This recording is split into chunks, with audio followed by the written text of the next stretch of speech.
Well, I'm back at Mosquito on Saturday. It's supposed to be 45 degrees out here, and it's more like 35 degrees. But the spot I got my hit at on Friday was all open, and now you can see that jig it's practically ice and water here, so I can't even fish it effectively. But this is where I got my flare up on the bass crankbait on Friday. So I know they're here. It's just I can't get to them because it's now frozen over in one night. Froze back over. So I'm gonna try it down there and see if it's cold, frozen.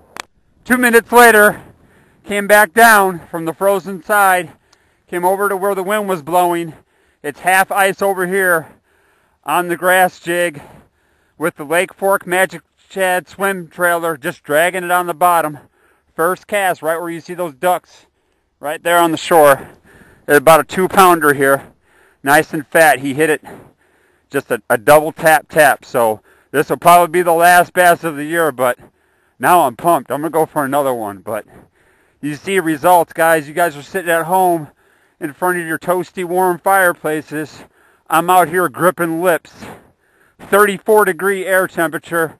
Water's just about freezing, and you can still catch bass if you know what you're doing.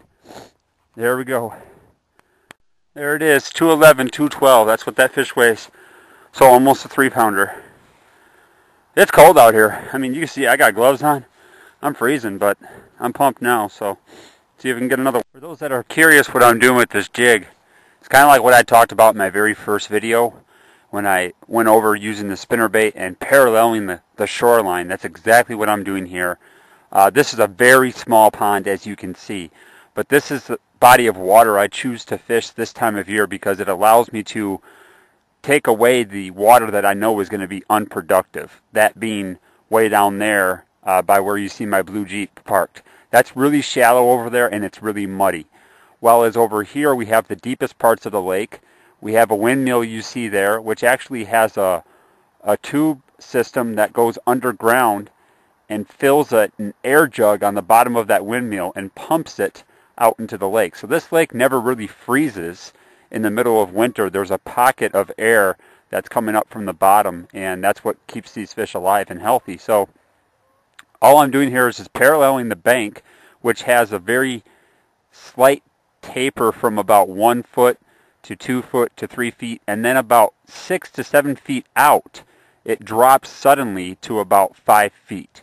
And they designed this lake so that if a small kid had fallen in and he stood up, he would be able to go back to the shoreline instead of, going in over his head. So that's all I'm fishing here. I'm fishing that very distinctive first drop on the break point of the shoreline, and that's where that one that I caught over there was hanging out at. It was the first cast. I think I got 2 or 3 cranks in it, and I felt the tap. So they're here. They're willing to bite if you put it in front of their face. That's very important. And if you're not, they're not going to chase it down much. But I'm using a Mojo Bass pitching rod. This is a 7'6" medium heavy power.